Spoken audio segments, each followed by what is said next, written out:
So we flew into Panama.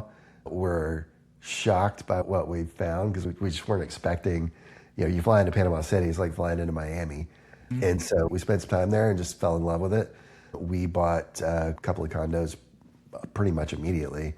But we started posting about our journey in the Caribbean and then continued posting about Panama and that we had made a purchase. And our clients were reaching out to us to say, hey, we're interested in doing this too. Can you help us out? And so that's kind of how CHORD International was born.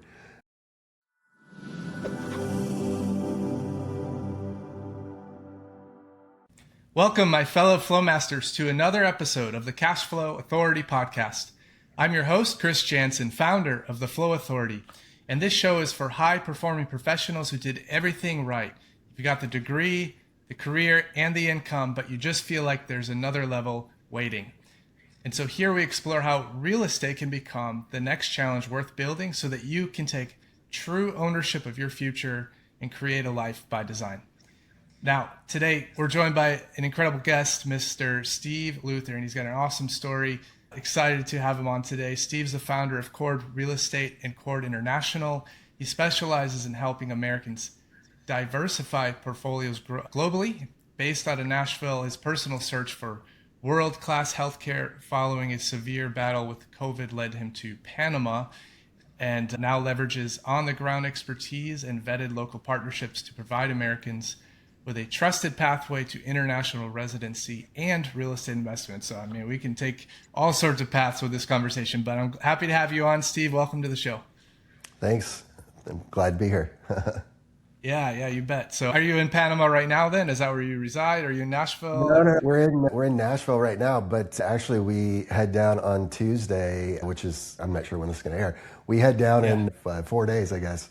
We've got 23 people. We're taking down to Panama to kind of give them a tour, show them projects, that kind of thing. So awesome. That's awesome. So somehow healthcare and COVID, and I'm sure you've told this story a million times, maybe just go into the background, how you landed into this, how you fell into real estate, or did real estate come first? Did that come after the health thing? Sure. Just kind of walk us through that. Yeah, so I've been in real estate, I guess, 23, 24 years. My wife's been in real estate about 17. I got into real estate as an investor, actually. So my previous career was in IT, and then I transitioned into real estate as an investor. And then when I started purchasing properties, I was like, well, I'll just get my license, and ended up kind of going from there. My wife and I had always been big international travelers as well. She actually did all of her college coursework in Japan, so she speaks fluent Japanese. I speak English, but we loved traveling. We were going to the Caribbean all the time, and we just started talking between us like, hey, what would it look like if we bought something in the Caribbean? So we had kind of a home base down there, and eventually a place to snowbird to, retire to, who knows. And so we started looking at which islands we might want to invest in, and kind of went down the whole citizenship by investment rabbit hole, and started digging into all of that. And we had actually narrowed down to St. Lucia and Grenada as to the two islands we were potentially going to invest in. And this was late 21. I ended up getting COVID. It went south quickly. It turned into pneumonia. I was in the hospital for 4.5 months on a ventilator. You can probably see my trach scar here a little bit. But I was actually pronounced brain dead for 4 days. Wow. That's a whole very long story. My wife's actually writing a book about this right now, so there'll be a book about that at some point. But got out of the hospital. We had about a year of recovery after that. I was in bad shape, and we started talking like, man, I don't know if we'd have been in St. Lucia or Grenada, I don't know if this would have ended up the same way. So healthcare is probably more of a priority for us than we were initially giving it. And so we started looking around at like what options are there for kind of that tropical environment that gives us the vibe that we're interested in, but also has really good healthcare.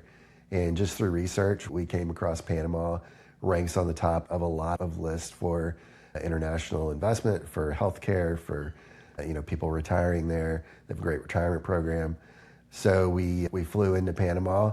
We're shocked by what we found because we just weren't expecting. You fly into Panama City, it's like flying into Miami. And so we spent some time there and just fell in love with it. We bought a couple of condos pretty much immediately. But we started posting about our journey in the Caribbean and then continued posting about Panama and that we had made a purchase. And our clients were reaching out to us to say, hey, we're interested in doing this too. Can you help us out? And so that's kind of how CHORD International was born.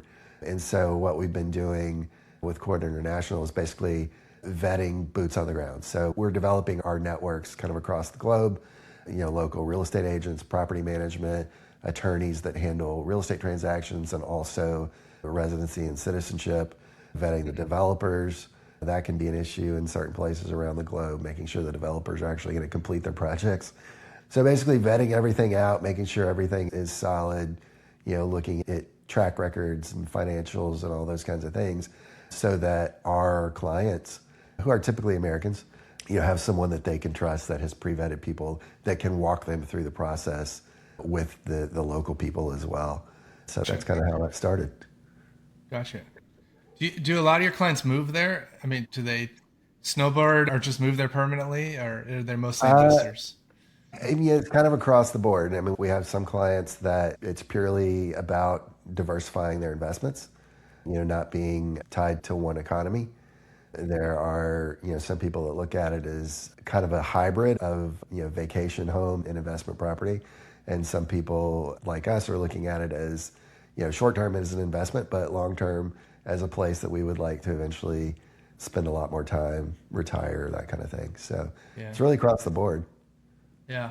And then you mentioned condos. I know here in America, I feel like most condos don't even allow Airbnb short-term rentals anymore. And a lot of jurisdictions have heavy restrictions on them. Are you targeting these because it's Panama? I mean, I would imagine there's a lot of tourism and all that. So are these more short-term rental structures, or does it totally vary? So Panama specifically, Panama hasn't really been focused on tourism for a very long time. So They're an international business hub, which was part of the appeal for us. They've got a very stable economy, very robust economy. Obviously with the canal there, you've got, I think it's 5 or 6% of world trade goes through that canal. There's like 28 global banks that have offices there. There's, tons of huge companies that have regional headquarters there. Even American, companies, Dell, Caterpillar, just, huge companies with regional headquarters. So there's a lot of C-suite people that are in and out of Panama, very robust economy. So they are starting to make a push into tourism, where Costa Rica has kind of been what captured a lot of Americans for a long time because, they were pushing tourism for 30 years. So Panama is just now starting to push tourism.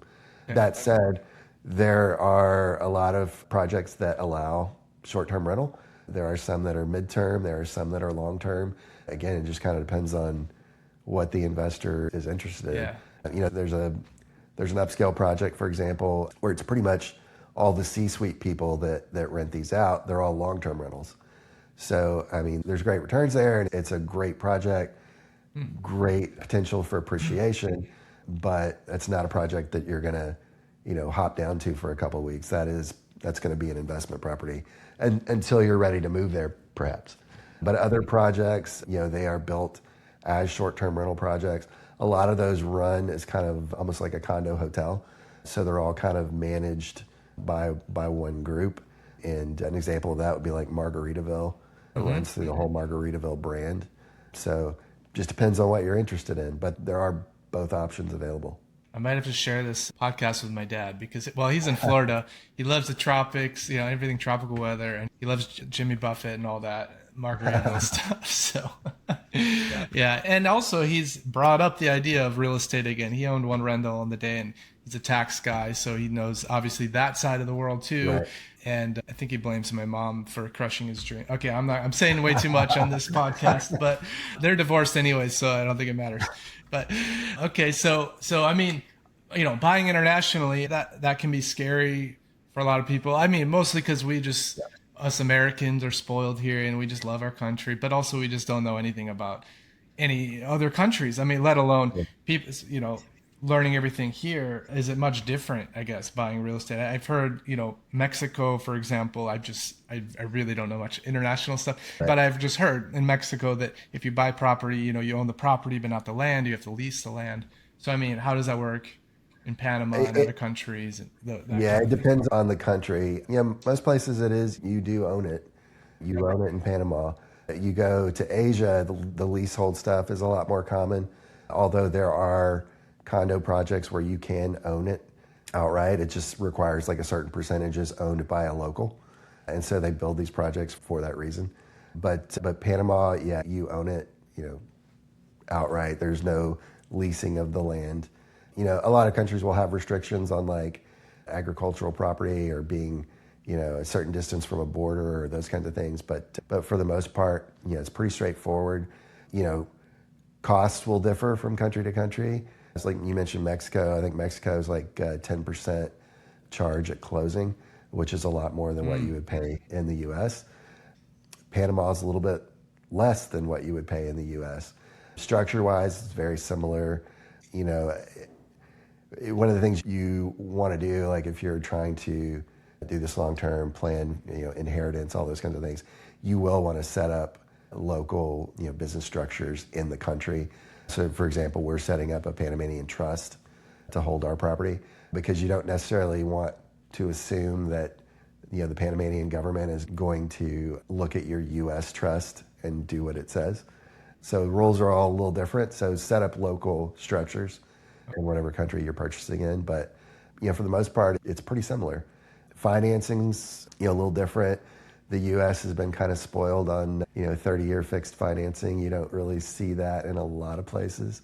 Although, some places like Spain, for example, I think you can get like a 2.5% interest rate, 30-year fixed. So, just depends. Wow. Panama right now, generally it's easy to get 50% LTV. You can get 70% LTV. The rates are going to be just a little bit higher than they are in the U.S., not a lot. And typically you're maxing out at like a 25-year amortization. But I mean, all that stuff is available.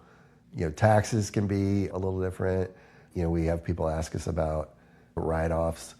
You can take pretty much the same write-offs that you would with a U.S. investment. So you can write off depreciation, although it's in a different schedule.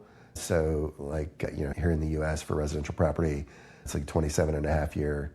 Foreign property is depreciated over a 30-year term. You can't do bonus depreciation, things like that, but you can write off property management, HOA fees, all the normal stuff.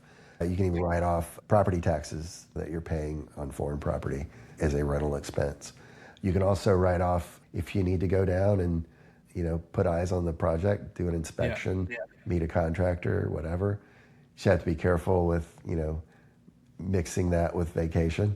That will into my balls. So, but I mean, that's a great way to get a deduction to go down and spend a few days and take a look at your project. Yeah. I mean, I'm doing that in August to go to California, check on my one little condo there, Yeah. right? Yeah. And then I strategically, I know Wisconsin because I grew up there, so most of my properties are there. So I always pair that up with like family time and all that kind of stuff too. It helps. It helps. So, and what about insurance? Insurability and things like that. Is that a lot more limited? And then I guess I'll get to this as a follow up. I mean, it's different companies that issue insurance, but like Panama, for example, so where Panama sits, you have what's called the Coriolis effect. So it sits kind of between the hurricane bands. So there's no natural disasters there. And so insurance is super cheap, way cheaper than it is here in the U.S. Especially you mentioned he's in Florida. Insurance pretty crazy in Florida. It's really crazy in California. I mean, it's pretty reasonable here in Nashville, but it's even less expensive in Panama. I mean, there's not much that could go wrong. So Yeah. Okay. Yeah. I mean, I was going to ask about hurricanes. I assumed it would be bad, but it sounds like, yeah. Oh man, no I took a hurricanes. class on fluid dynamics in grad school. So we learned about the Coriolis effect. I don't think we Yeah. talked about Panama though. Maybe it came up. I don't know, but that was a long time ago. Yeah, you can like Google the historic hurricane map or whatever, and you can kind of see there's this band around the equator that you just don't get hurricanes there. I think it is the Coriolis effect. I believe that's the reason for this too. That in California, the water's coming down the coast from the north. So the water when you go in the ocean, I mean, the Pacific Ocean's freezing cold when you go to the Yeah. beach there, and whereas on the Atlantic side, it's coming up from the other direction. So I always found that interesting too. And it's like the water comes down and then it's the lower level is really cold and then that gets swept out and kind of recycled and just circulates back. Anyways. Okay. So, all right. And so, I'm an out of state investor. I do invest in Wisconsin. I talk about that a lot on the show. It's just out of state investing and what to look out for. I imagine there's a lot of similarities there. You kind of talked about, sourcing teams and such. So you help, I mean, you're a realtor, but your company helps put these teams in place for the international investors so that they don't have to really worry so much about that. Is that right? Yeah, that's correct. Yeah, basically we're building a trusted team kind of around the world. And so when you come to us, you can be sure that, you're not going to get stuck in a project that never gets finished, or you're not going to get sold on something that doesn't make sense. We're just pre-vetting all of that for you. And so when somebody buys a property through you guys, is it, they close, you get your commission and all that, and then they have their team and then they're kind of just work with the team, and then they're on their own, or do you guys take a cut of that to kind of manage things as you're going? No, we don't take a cut on any of the management stuff. We get a commission on the sale, and that's really it. And you're working with the teams down there. I mean, we're always available if you're having any issues. Yeah. You can always reach out to us. We don't have past clients. We have lifetime clients. So. Well, that's good. That's good. Yeah. Yeah. So with that, I guess I was just trying to think through, like, how much control. I mean, they're buying the physical property. They're not buying like a share in the property, right? And I imagine they have full control. If they don't like what's happening, to go hire a different contractor or hire a different property manager. To a degree, there are some projects where all the property management is sort of centralized, just because they want to kind of maintain control of, like Margaritaville, for example, they have a brand. And so you can't just do whatever you want. It has to match the brand. So the furnishings have to be, Margaritaville furnishings and all those kinds of things. So just depends on the project. Some of them, you can bring in whatever property management firm you want. Some of them are managed by a central property management group. Gotcha. Yeah, I'm only asking because, I've had, again, being out of state, had mixed experiences working with different property management companies. So if I have to rely on one company, that's just the thing. But at the same time, I'm not. If I had to go find somebody else in Panama, I don't know how easy that is either. Well, and when you think about it too, like Margaritaville is an example. When people are booking a room through the Margaritaville platform, there's a lot more exposure there, and when they're managing, like, which rooms people are going into, it just works a lot better than if you're just an individual trying to find somebody that wants to book in Margaritaville. Typically that person is going through their system. Yeah. So that example is, those are condos? Is that what that is? Those are. Yeah, so they actually have condo towers and they also have villas as well. Okay. It's very similar. The villas are very similar to like 30A in Florida, if you're familiar with that area at all. I'm not, but that's all right. Okay, 30A, where's that at? So 30A is the sort of the Gulf Coast beach there. We kind of call it Nashville's beach. That's where all the Nashville people go to the beach. It's just a straight south shot. Like on the Panhandle? So that little strip there. It's actually like Panama City, Florida. Gotcha. West through like Destin. There's a little town there called Alice Beach and Rosemary Beach, Seaside. That's where a lot of the Nashville people go. So I kind of reference that a lot because all my Nashville people understand completely what that means. Yeah, for sure. Nice. Okay.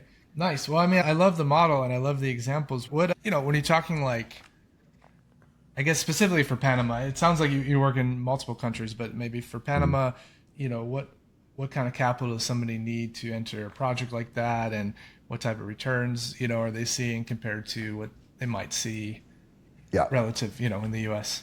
Sure. So U.S. average right now, you're seeing like 4 to 6% returns. It's pretty typical for rental properties. Panama, it's like 6 to 9% is what's typical for returns. Like cash on cash return, you're talking? Yeah, like rental returns on your investment. The pricing is probably a lot better than you would expect. I mean, there There are properties you can get, sub 200,000, 1-bedroom units, whatever. Most people that are looking at Panama look at something kind of in the 300,000 to 400,000 range. So that's a lot of what's being built. The reason for that is because they have a sort of a golden visa program. So if you spend 300,000 on real estate, you get permanent residency, or you can apply for permanent residency. So that's a big perk. And so a lot of people will do that for that permanent residency. And then you do have the ability to apply for citizenship after 5 years as a resident as well. And their requirements for that permanent residency they're pretty light. Like you only have to go, like I think it's a couple weeks or a week every 2 years or something like that. It's like you don't have to spend a lot of time down there for that residency. But it gives you optionality. A lot of people like to be mobile these days, and it just gives you the ability to be down there at any time for any reason. And so, for example, like we bought an oceanfront condo that overlooks the Panama Canal and the ocean, and fully furnished. I think it was like 305. Now those prices have gone up a little bit, and that project's pretty sold out. But there's another project right next door to it that we're pitching now that's in the 300s, that's oceanfront. Margaritaville, we got a 2-bedroom lock-off, so that can be rented as 2 1-bedrooms or a 2-bedroom with living room, kitchen, everything. And that, once it's furnished, was right around 400. And that's beachfront. That's a 7-mile white sand beach. So, prices are pretty good.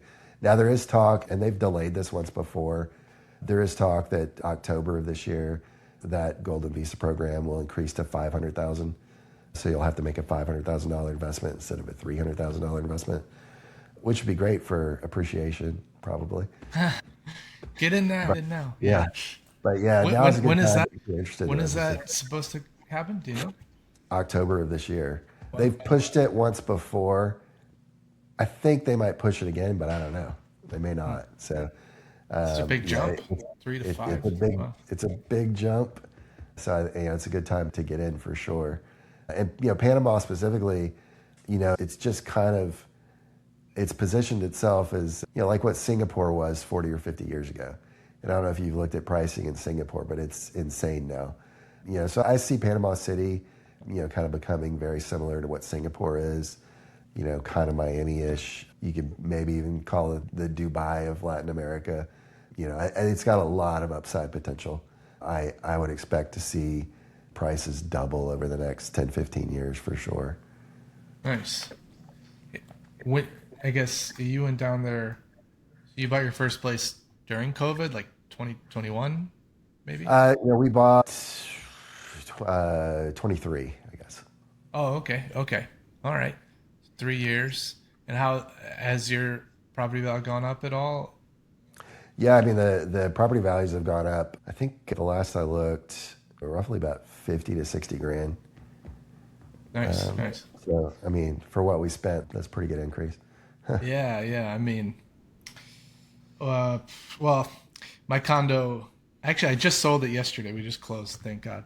But my condo that I bought in July 2024, in Santa Ana, California, Orange County, and 2 years went up a whopping like 10 grand. Maybe I could have got 15, but I put 15 into it, so it didn't really go up at all. Right, so that's the thing. You have kind of these spurts, right? Like, you're kind of during those post-COVID couple of years, it's like crazy. Everything went nuts, and then it's been a little bit flat since then.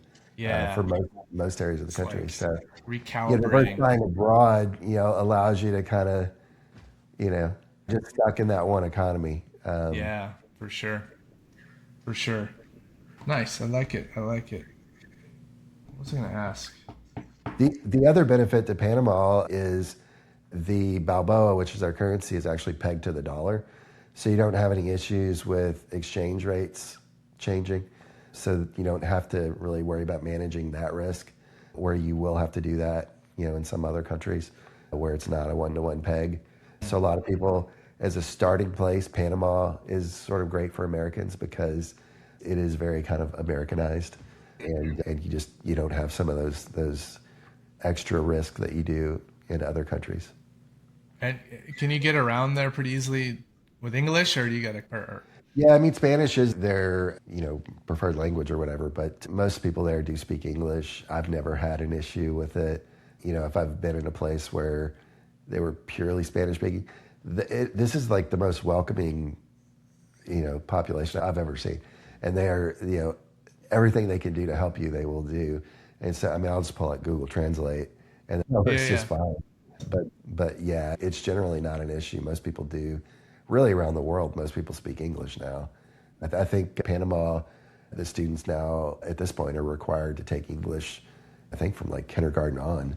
So they're, the younger people all speak fluent English. Yeah, the technology definitely helps though. I mean, so everybody's learning English, and then we got the technology. Yeah, it's like, hey man, no excuses, right? All right, well, it's been fun. Where maybe just one other place? I know it sounds like you work in other countries too. What's maybe do you have another preferred, if you had to give one other location other than Panama?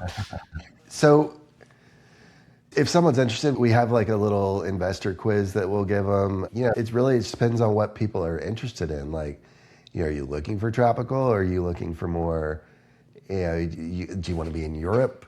Do you have a reason for, access to like the Shenzhen zone?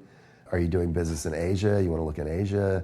So we really kind of, we talk to people and try to understand what their priorities are, what they're interested in, and then we can kind of help you narrow down into a country in particular. Me personally, I'm looking at other countries for various reasons. We're looking at potentially getting some farmland in Uruguay, although Paraguay has just come out with a new visa program that's really good as well. So I think that's a great South American option as well. Europe, Portugal has kind of gotten rid of some of their golden visa stuff. So that was a really popular place with Americans for a while.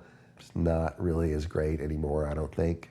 Spain has talked about doing 100% tax on non-EU citizens who are purchasing real estate because they had so much foreign investment coming in. It was kind of, things were getting too expensive for the locals and they didn't like it. That has not passed. It's just been kind of a conversation over the last year. So right now it's still okay. I like Greece in Europe. I think that's a great option. Sort of get you into that area, get your EU citizenship, or residency rather, your EU residency. And so then you could go to Spain or whatever and you don't have that issue. Asia, we like Thailand. Singapore's really pricey, but everything has pros and cons, and it really just kind of depends on what your personal priorities are, and if there is some reason outside of investment that you have to want to purchase something there as well. I mean, if you're looking purely at rates, like you go like South Africa, you're seeing like 15, 16% returns, but it's not necessarily the safest, most stable area either. Yeah. So there's pros and cons. Gotcha, man. I haven't traveled a whole lot internationally, but I have been to Greece. But I went there with a friend who grew up in Greece. Now, he's from Greece. His family's there. So I loved it there. I mean, that experience was fantastic. But again, I think it was more because I had like my own personal tour guide. And we stayed at, his parents had multiple houses, which I don't know what they do. And if that speaks to maybe the cost of living there, I don't know. But I know we stayed at one house. But then he's like, oh, my family's at the beach house, so we'll go there next. And then we went to the beach house in another part of the country. And literally, you walk onto their big balcony. His mom had this whole table full of food every morning for us. Her fridge was stacked with she made 5 different full meals. And then at the last minute decided she just wanted to take us to her favorite restaurant. So we didn't even eat the full. She was just so happy to serve us. It was incredible that culture difference. But yeah, you walk on the patio there and everything, and it's just, you're literally right on the beach. It was crazy. And then there's there's a million islands. So I don't know. That was a great experience. And then it's interesting, it's very typical for Europeans to own properties in multiple countries. So I think you're just now starting to see Americans sort of, jump into that catch world. on. But like Europe, everybody's got properties in different countries. Yeah. When I was there, this was, I don't remember the year. I think it was right before COVID, maybe 2019, I guess. but I don't know. They had something going on with the government shutdown or something, so they weren't coming and collecting the trash. So that was the big thing. There was just like piles and piles of trash. Yeah. And they were in trash bags, but people didn't know what to do, so they just kept piling them up until they figured out the government thing. I mean, that was a long time ago. I'm sure that's been resolved. Sure. To keep up with that stuff, but yeah. But awesome, man. Well, thanks for all your knowledge and really cool stuff you're doing. And where can people find you and get the quiz and connect with you and all that stuff? So you always go to our websites, CHORDrealestate.com. And CHORD is CHORD, like a music chord. We're in Nashville, Music City, so so you can go there. Instagram, we're on all the socials pretty much as CHORD Real Estate, but we do have an Instagram channel for CHORD International, and that's the username for that. So you can follow us there. There's posts on there, for the quiz or whatever. You can always just reach out directly, and I can send that over to you as well. Always happy to talk to anyone, answer any questions. So cool. Just, feel free to reach out. Awesome. Thanks, Steve. Hey, appreciate your time today, and appreciate you joining the show. Absolutely. Thanks for tuning in to this episode of the Cash Flow Authority podcast. We hope the insights shared today help you take the next step toward optimizing your finances and building sustainable wealth. If you enjoyed this conversation, please take a moment to subscribe on your favorite podcast platform and leave us a review. It helps other entrepreneurs and investors discover the show. And don't forget to catch the next episode for more insights. Until then, keep mastering your cash flow.